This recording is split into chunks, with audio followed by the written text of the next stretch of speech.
warahmatullahi wabarakatuh.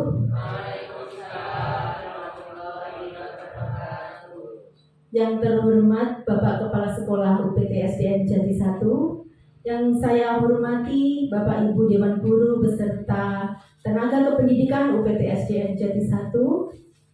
Saya ucapkan terima kasih banyak kepada Bapak Ibu semua yang telah berkenan hadir di kegiatan diseminasi penyebaran pemahaman dan penerapan budaya positif di UPT SDN Negeri Jati 1 sebagai salah satu kebutuhan memenuhi tugas pendidikan guru penggerak pada modul 1.4. Bersama saya Isbana SPD, calon guru penggerak dari UPT SDN Jati 1 Kabupaten Blitar, angkatan ke-7.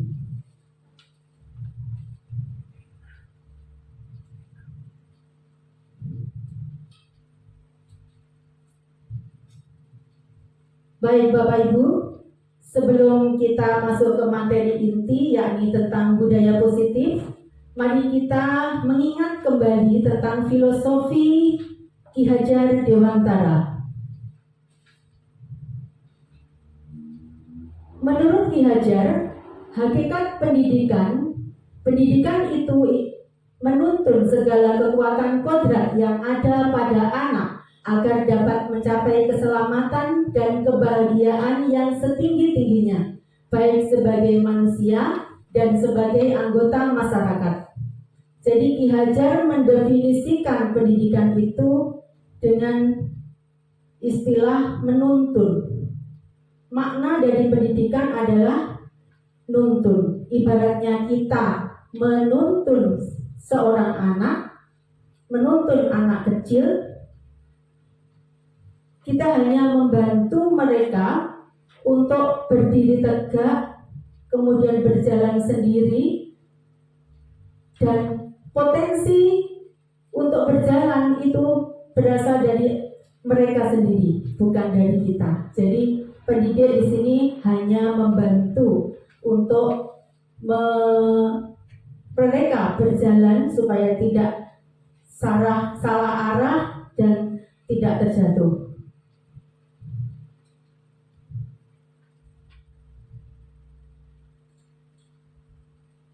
Sesuai dengan filosofi Ki Hajar, anak-anak hidup dan tumbuh sesuai kodratnya sendiri. Pendidik hanya dapat merawat dan menuntun tumbuhnya kodrat itu. Dianalogikan pendidik itu sebagai seorang petani yang bercocok tanam dengan berbagai benih. Ada benih padi, benih jagung, kedelai, dan sebagainya. Maka tumbuhkanlah benih padi menjadi padi, dan jangan tumbuhkan benih padi menjadi jagung. Serta ketika kita merawat untuk menumbuhkan jagung, jangan menggunakan teknis pemeliharaan untuk tanaman padi. Maka jika kita mendidik mereka, merawat mereka dengan sesuai kodratnya, maka mereka akan tumbuh kembang dengan maksimal. Dalam menuntun murid, seorang guru harus mampu mengenali, menginvestigasi potensi diri pada murid. Terkadang kita menjumpai anak didik kita yang mungkin kita merasa ini si murid A misalkan kok nggak sakit nopo-nopo belas nggih. Nah, mungkin di situ kita belum jeli dalam membaca potensi yang ada pada diri siswa. Kondisi murid seperti murid A membutuhkan seorang guru yang bisa menuntun sehingga bisa mengembangkan dan menguatkan potensinya, sehingga dia bisa menjadi manusia yang utuh dalam hidupnya, selamat dan bahagia. Tujuan pendidikan menurut Ki Hajar diistilahkan dengan Tri Rahayu, yakni memelihara diri, bahasa originalnya adalah Hamemayu Hayuning Sariro. Yang kedua, memelihara bangsa, Hamemayu Hayuning Bongso, dan memelihara alam semesta, Hamemayu Hayuning Bawono. Pendidikan adalah tempat bersemayamnya benih-benih kebudayaan. Pendidikan kuncinya peradaban. Semboyan pendidikan yang kita kenal sebagai semboyan pendidikan kita, Engarso Sung Tulodo. Di depan pendidik harus bisa menjadi teladan untuk peserta didiknya. Ing Madya Mangun Karso. Di tengah, pendidik mampu menciptakan ide bagi peserta didik, dan Tutmuri Handayani. Di belakang, pendidik harus mampu mendukung, menguatkan, dan memberdayakan peserta didik. Seperti teori menuntun tadi, ya, seorang pendidik ketika di belakang seperti kita menuntun anak kecil, penuntun posisinya di belakang. Kalau di depan namanya nyeret, ya Bapak Ibu, penuntun. Jadi posisinya di belakang. Ketika di belakang ya harus handayani, yakni mendukung, menguatkan, dan memberdayakan mereka supaya mereka tidak salah langkah dan terjatuh. Kurang lebihnya seperti itu Bapak Ibu. Baik, sekarang kita masuk ke budaya positif.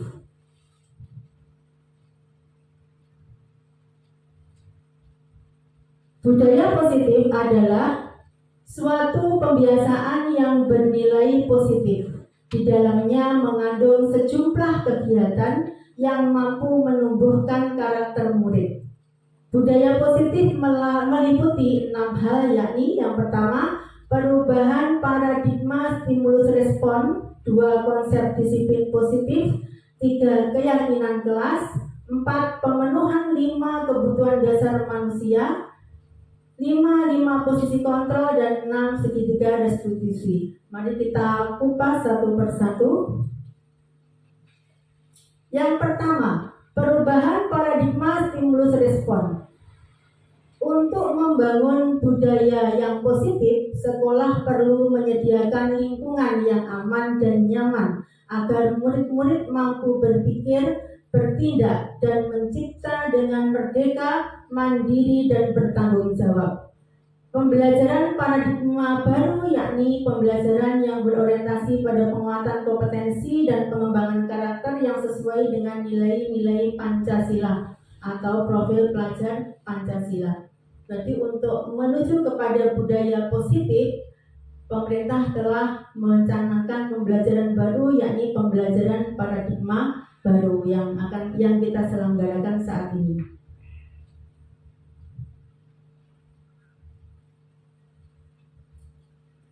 Kedua, konsep disiplin positif. Konsep disiplin positif merupakan unsur utama dalam terwujudnya budaya positif yang kita cita-citakan di sekolah.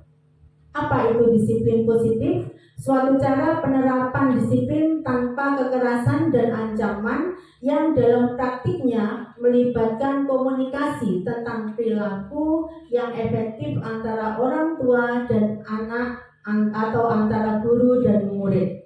Berbicara tentang perilaku, marilah kita kupas terlebih dahulu yang berkaitan dengan perilaku.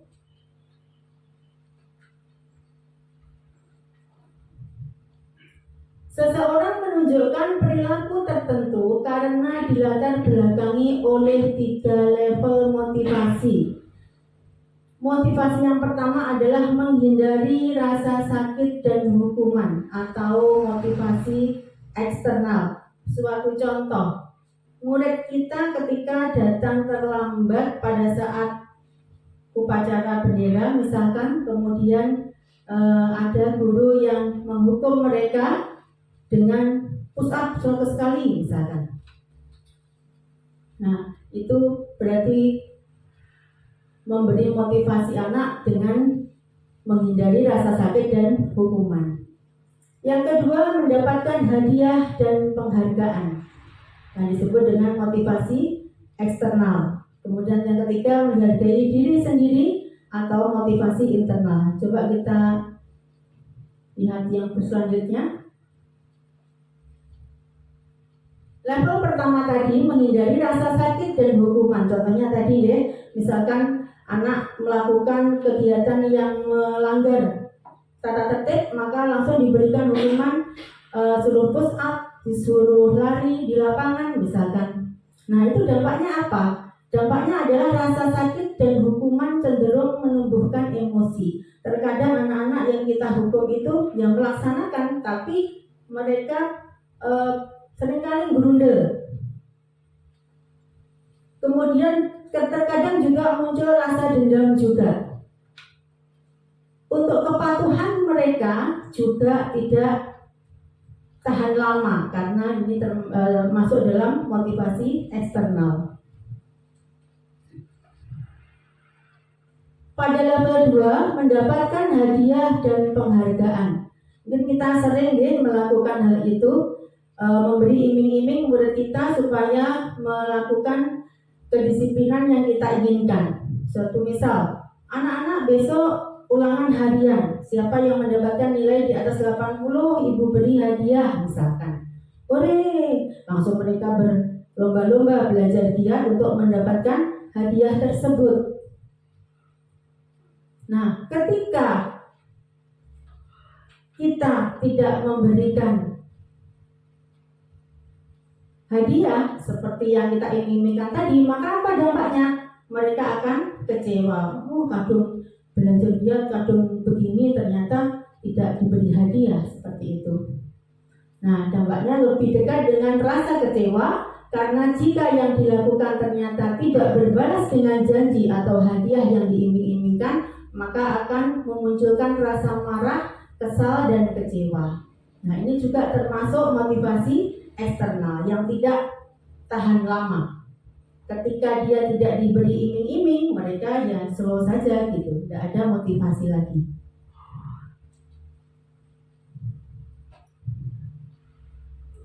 Level ketiga adalah menghargai diri sendiri. Merupakan dorongan yang kuat yang muncul dari dalam dirinya sendiri untuk mencapai tujuan yang kita inginkan. Jadi level 3 adalah motivasi intrinsik atau motivasi yang berasal dari dalam diri anak itu sendiri, yang dilakukan berdasarkan kesadaran dan tidak ada paksaan maupun umpan yang lain.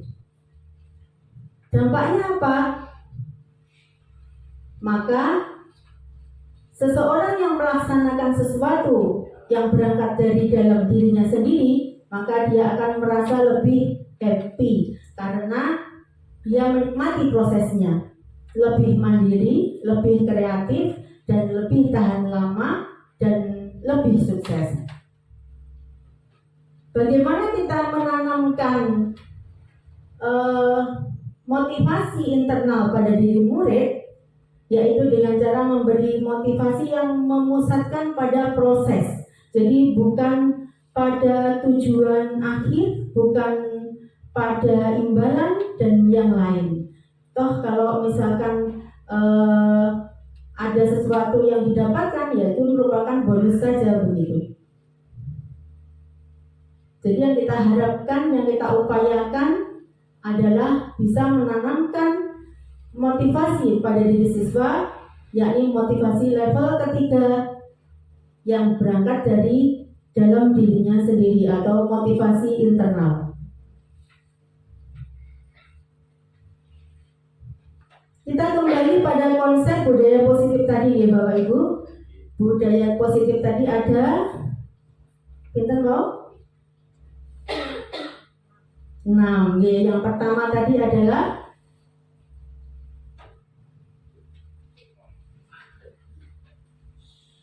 paradigma tadi ya, mengubah paradigma, stimulus respon. Kemudian yang kedua,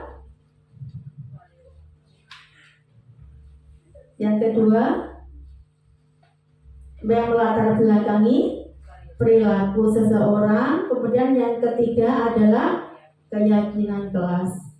Nampaknya sudah mulai lelah karena hari sudah siang. Atau mungkin kita berjalan-jalan dulu nih. Jalan-jalannya SDN Jati 1 berkarakter, berdisiplin dan berprestasi. UPT SDN Jati 1. Kita jawab dulu yang sebelumnya, jalan-jalan sebelumnya.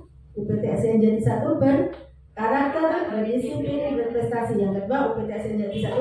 Yes, sambil mengepakkan tangan ke atas. UPT SDN Jati 1 berkarakter, berdisiplin dan berprestasi. UPT SDN Jati 1. Yes. Terima kasih. Tepuk tangan untuk kita semua. Baik, kita lanjutkan untuk konsep budaya positif yang ketiga, yakni keyakinan kelas. Apa itu keyakinan kelas? Kesepakatan yang mengatur perilaku warga kelas supaya terjadi sebuah kebiasaan yang akhirnya membentuk budaya positif. Lantas apa perbedaan antara peraturan kelas dan keyakinan kelas? Peraturan tertulis kalau peraturan kelas itu sudah tertulis di dalam tata tertib kelas. Tapi kalau kesepakatan kelas dalam satu kelas ini bikin kesepakatan bersama supaya kelasnya menjadi kelas yang terbaik. Ya, terima kasih Bapak. Baik, benar ya. Jadi kesepakatan, beda antara kesepakatan kelas dan peraturan kelas. Lebih pada pernyataan, bentuk pernyataannya. Jadi kalau kesepakatan kelas itu bersifat universal atau pernyataan secara umum. Kemudian peraturan pernyataannya lebih bersifat konkret atau spesifik. Ketentuan pembentukan keyakinan kelas. Nah, ini coba kita kupas bersama-sama. Dan kita harapkan di setiap kelas kita bisa membuat kesepakatan atau keyakinan kelas. Yang pertama, keyakinan kelas bersifat lebih abstrak daripada peraturan yang lebih rinci dan konkret. Jadi yang keyakinan kelas itu abstrak atau umum ya, atau universal. Kemudian untuk yang peraturan itu lebih spesifik, lebih rinci atau konkret. Pernyataan keyakinan kelas senantiasa dibuat dalam bentuk positif. Jadi kalimat yang digunakan adalah kalimat positif. Kalau kita ingin mendisiplinkan siswa, misalkan supaya tidak telat, tidak terlambat datang ke sekolah, tidak menggunakan istilah begini, tidak boleh datang sekolah tidak boleh terlambat datang ke sekolah. Itu kan kalimat negatif ya. Jadi untuk keyakinan kelas itu kita hindari hal semacam itu. Kita buat dengan kalimat positif. Misalkan bisa diawali dengan kalimat begini, saya malu ketika saya datang terlambat. Saya malu di atas itu besar. 1, ketika saya datang terlambat. Ketika saya tidak melaksanakan tugas, tidak negatif lagi ya. Ketika saya melalaikan tugas piket seperti itu. Jadi intinya kalimatnya harus berbentuk positif. Yang keempat, keyakinan kelas hendaknya tidak terlalu banyak sehingga mudah diingat dan dipahami oleh warga kelas. 5, keyakinan kelas sebaiknya sesuatu yang dapat diterapkan di lingkungan tersebut. Jadi nggak usah muluk-muluk ke sesuatu yang lebih jauh. Jadi cukup perilaku yang akan dijadikan kebiasaan positif di dalam kelas tersebut. 6, semua warga kelas hendaknya ikut berkontribusi dalam pembuatannya. Jadi yang membuat ini bukan hanya guru, tidak guru sendiri yang membuatnya, tetapi ada kontribusi dengan siswa. Jadi diajak musyawarah di situ, anak-anak kita akan membuat kesepakatan atau keyakinan kelas. Mari kita bermusyawarah. Sebelumnya coba impikan, kamu ingin mempunyai kelas impian seperti apa? Kelasmu ini kamu impikan ingin menjadi kelas yang seperti apa? Dibangun dari situ, maka anak-anak akan menyampaikan, ingin seperti ini Bu, ingin seperti ini Bu. Kita tampung dan kita jadikan suatu kesepakatan. Gitu. Jadilah kesepakatan atau keyakinan kelas. Ketika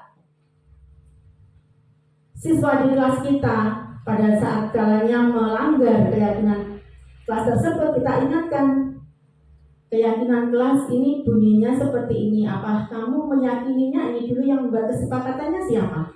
Yang membuat kesepakatannya adalah siswa-siswa sendiri, maka juga harus dipatuhi oleh kalian sendiri. Seperti itu. 7. Bersedia meninjau kembali keyakinan kelas dari waktu ke waktu. Jadi yang tadi tidak usah terlalu banyak. Kemudian kalau satu poin sudah mendisiplinkan mereka ke arah yang lebih baik, sudah membiasakan mereka ke arah yang lebih baik, mungkin bisa diganti dengan hal yang lain yang sekiranya masih belum bisa didisiplinkan begitu.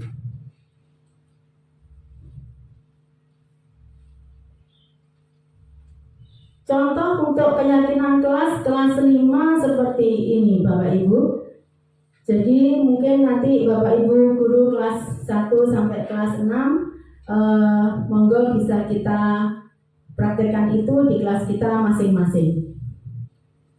Kita lanjutkan konsep budaya positif yang keempat adalah pemenuhan 5 kebutuhan dasar manusia. 5 kebutuhan dasar manusia itu apa saja? Yang pertama, aktualisasi diri, penghargaan, kasih sayang, rasa aman, kebutuhan fisiologi menurut teori kebutuhan Maslow. Lantas apa hubungannya? Apa korelasinya dengan budaya positif tadi? Dengan memahami konsep 5 kebutuhan dasar, kita dapat mengarahkan murid untuk mencari cara positif untuk memenuhi kebutuhan dasar mereka. Kita dapat membimbing murid menemukan solusi atas permasalahannya sendiri. Karena ketika seorang murid melakukan suatu perbuatan yang tidak baik, maka saat itu siswa memiliki kebutuhan dasar yang tidak terpenuhi, yang harus dipenuhi, begitu.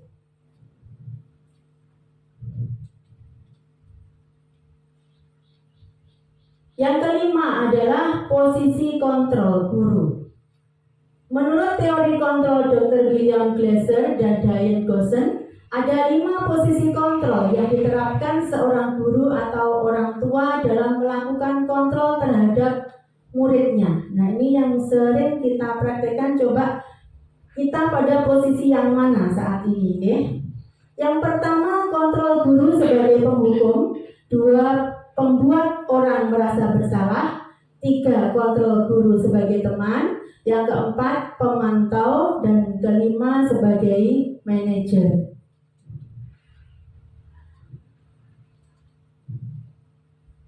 Coba kita bersani video berikut. Di sini nanti ada 5 tipe guru dalam melakukan posisi kontrolnya. Nanti kita renungkan kita berada di posisi yang mana.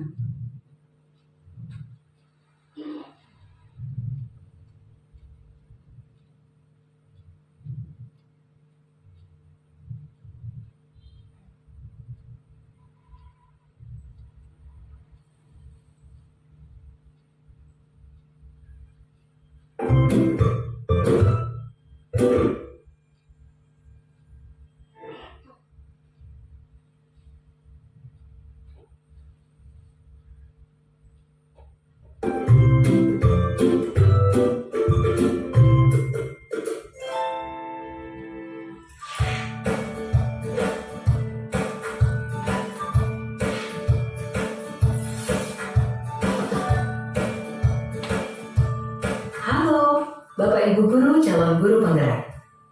Video ini akan menampilkan 5 adegan interaksi guru dan murid. Silakan menonton dan merefleksikannya.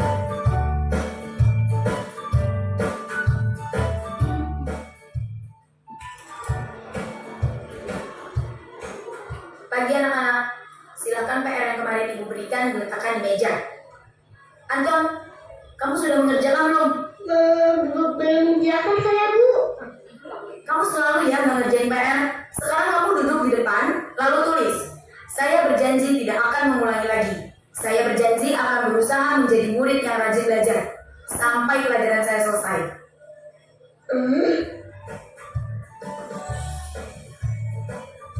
Pagi anak-anak, hari ini ada tugas ya? Ada yang belum mengerjakan? Anton, kamu sudah mengerjakan? Belum, Pak. Kamu nggak ngerjain tugas ya? Kamu mau jadi apa nanti? Kamu lihat sekolah nggak sih?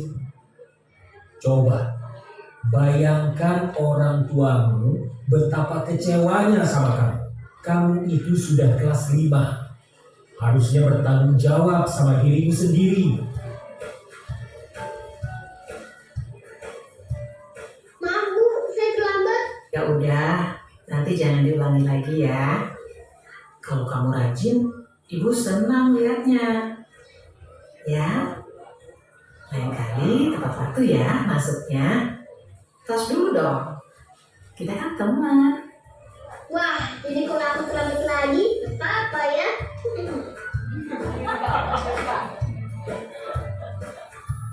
Kamu kok nggak pakai baju olahraga? Bapak catat kamu sudah 3 kali loh nggak ikut olahraga bulan ini. Iya, Pak. Udah 3 kali berarti saya dapat sanksi, Pak.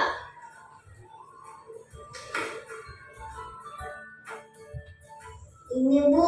Saya mau ngumpulin tugas.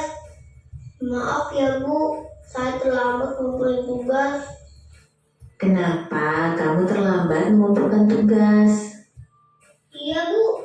Saya kalau sore bantuin Ibu jaga warung. Gak sempat ngerjain tugas. Kira-kira nih, apa yang bisa kamu perbaiki supaya kamu bisa mengerjakan tugas tepat waktu? Coba, kapan biasanya kamu membantu ibu jualan? Setiap hari sampai jam 8 malam, Bu.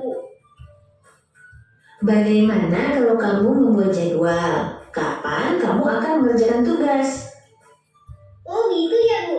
Saya coba deh, Bu. Terima kasih, Bu.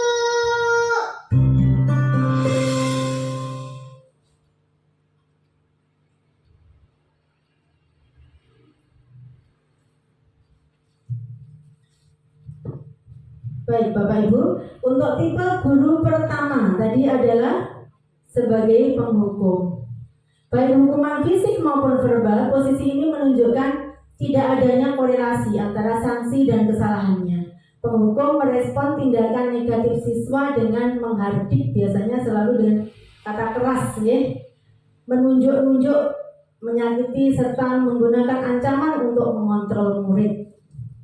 Dampaknya apa? Murid akan menjadi takut, malu, dan bahkan trauma. Hal ini membentuk motivasi disiplin siswa level 1 atau eksternal, yang mana murid akan disiplin karena merasa takut jika dimarahi. Ketika tidak berlaku hukuman tersebut, yang mereka balik lagi. Gitu.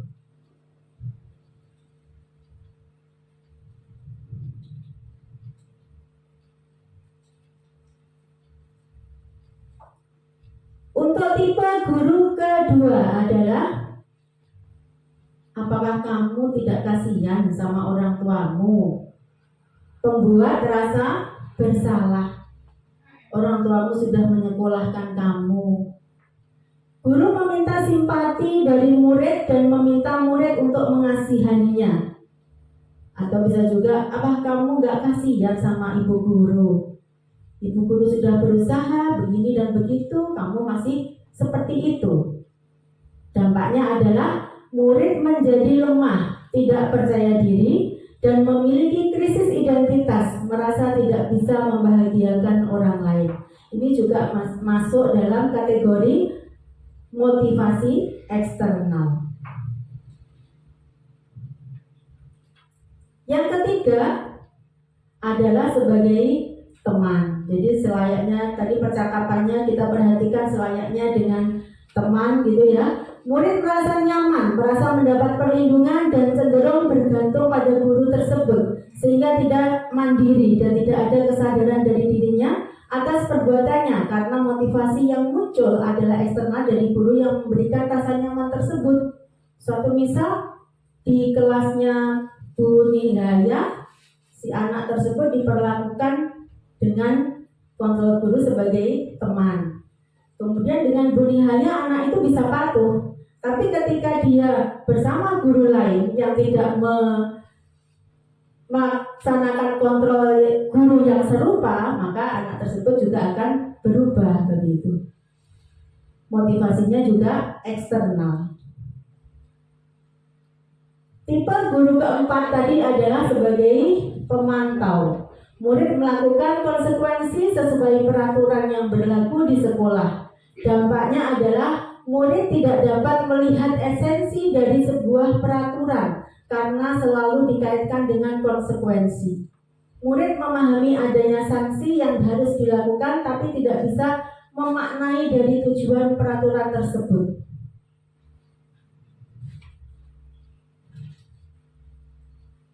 Dan yang terakhir adalah kontrol guru sebagai manajer, di mana murid diberikan ruang diskusi, diajak untuk mengenali kesalahannya, dan dia belajar dari kesalahannya itu untuk tidak mengulanginya lagi. Penekanan tidak lagi pada sanksi atau konsekuensi, akan tetapi lebih pada mencari solusi bersama.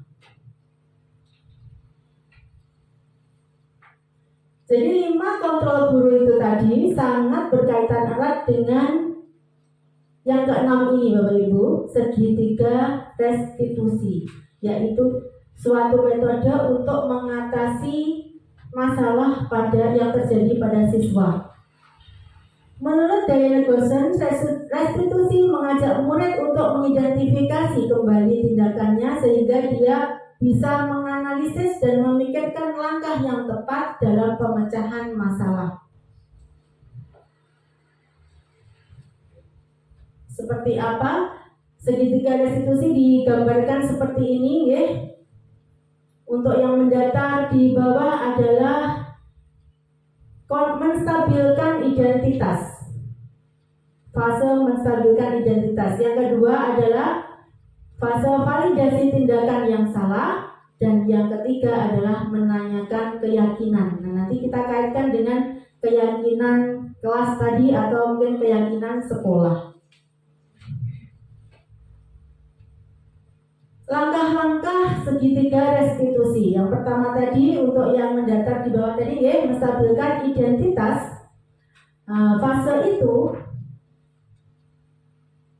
bisa kita lakukan, kita praktekkan kepada murid yang melanggar kedisiplinan dengan kalimat-kalimat pernyataan yang akhirnya mereka menyadari bahwa perbuatannya itu salah atau benar, gitu ya. Setiap orang pasti pernah melakukan kesalahan. Tidak ada di dunia ini orang yang sempurna. Jadi di sini kita memberikan ruang kepada siswa. Kedua, validasi tindakan yang salah. Semua perilaku pasti memiliki alasan. Jadi coba nanti untuk videonya bisa kita cermati bersama. Kemudian anak disuruh menceritakan alasannya mengapa dia melakukan hal itu. Pasti punya alasan. Alasannya apa? Yang ketiga, menanyakan keyakinan, mengkaitkan dengan keyakinan kelas. Kemudian kesanggupan untuk memperbaiki dan merencanakan langkah perbaikan. Sebelumnya mohon maaf, ini video amatir yang saya buat untuk mencontohkan tentang praktek segitiga restitusi.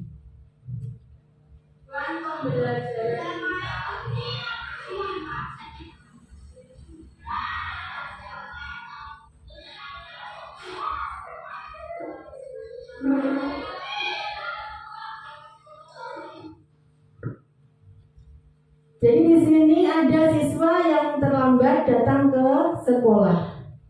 Kemudian praktek segitiga restitusi kita adalah sebagai berikut. Kita panggil dan kita ajak komunikasi 4 mata dengan anak tersebut.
Menjelang tidur main HP,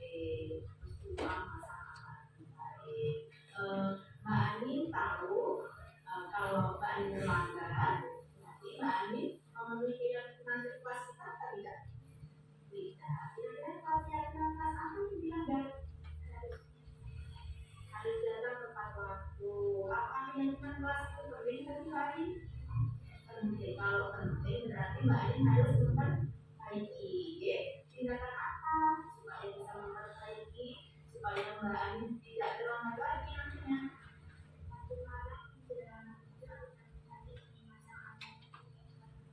Mulai nanti malam ya, tidak akan bermain HP lagi. Jangan lupa harus pasang alarm. Baik, sudah tepat sekali tindakannya Mbak Ani ya. Saya Ibu akan semoga Mbak Ani ke depannya lebih baik. Gitu ya. Terima kasih Mbak Ani. Salam.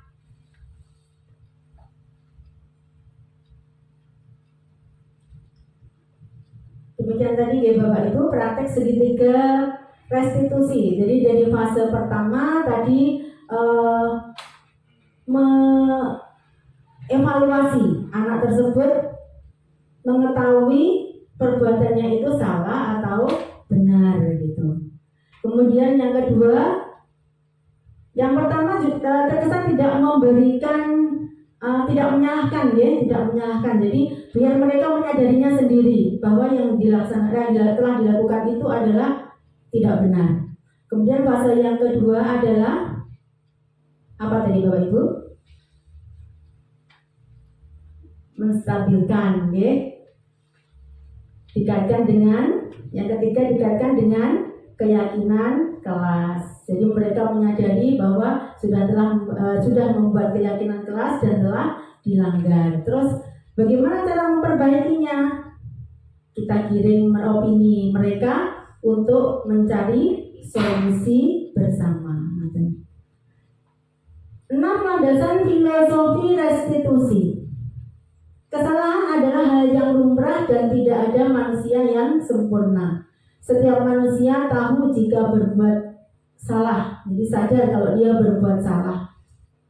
Semakin disalahkan dan dikritik membuat seseorang yang melakukan kesalahan menjadi tidak percaya diri dan berfokus pada kesalahan.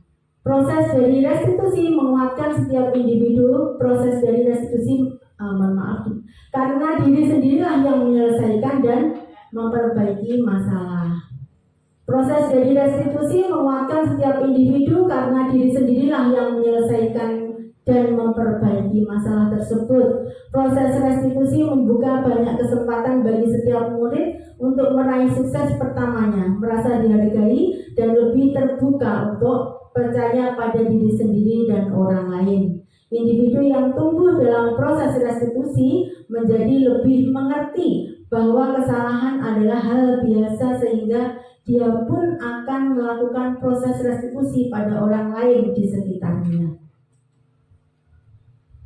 Setelah kita pahami keenam landasan filosofi restitusi tadi, marilah mulai mempraktikannya melalui langkah-langkah berikut. Yang pertama, ciptakan suasana positif. Ajak murid untuk berpikir dan menganalisis kesalahan, kemudian beri ruang pada murid untuk memikirkan solusi terbaik.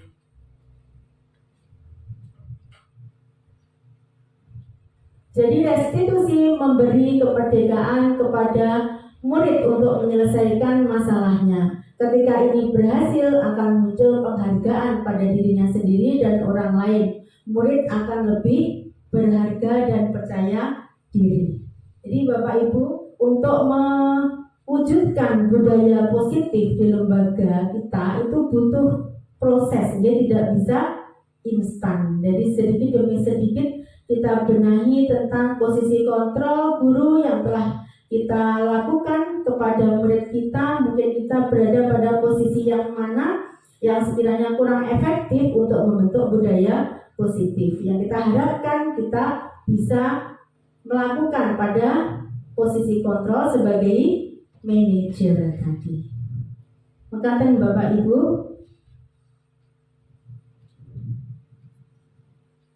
itu tadi sharing materi dari modul 1.4 guru penggerak tentang budaya positif. Jika ada kekurangan mohon maaf yang sebesar-besarnya. Sekali lagi saya sampaikan terima kasih atas perhatiannya. Terakhir kalimat yang indah dari Advert, dengan belajar kamu akan mengajar, dengan mengajar kamu akan belajar. Terima kasih Bapak Ibu. Billahi taufik wal hidayah. Wassalamualaikum warahmatullahi wabarakatuh.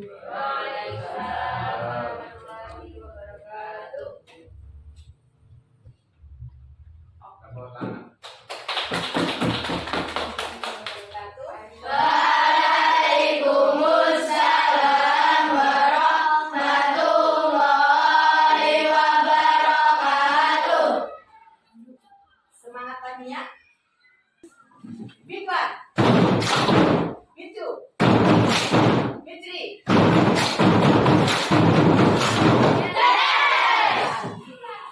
Anak-anak, pada hari ini kita akan membuat kesepakatan atau keyakinan kelas. Apa kesepakatan atau keyakinan kelas? Ialah kesepakatan yang dibuat oleh dan untuk warga kelas supaya dipatuhi, dilaksanakan sehingga menjadi kebiasaan-kebiasaan positif sehingga kita bisa mewujudkan budaya positif di kelas kita khususnya dan sekolah pada umumnya. Langkah awal nanti kalian mengimajinasikan ingin menjadi apa, kelas ini ingin kalian jadikan apa. Kalian bermimpi kelas kalian ini kelas yang seperti apa. Mungkin kelas yang bersih dan rapi, kelas yang indah, warga kelasnya rukun dan sebagainya. Itu ya. Tolong semuanya nanti tanpa terkecuali semuanya menuliskan di selembar kertas tentang impian kalian terhadap kelas ini. Setelah kalau sudah selesai silahkan ditempelkan di bagian kelas impianku, ya. Setelah itu nanti kita baca satu persatu. Setelah kita baca kita rumuskan bersama menjadi kesepakatan atau keyakinan kelas. Oke? Siap ya?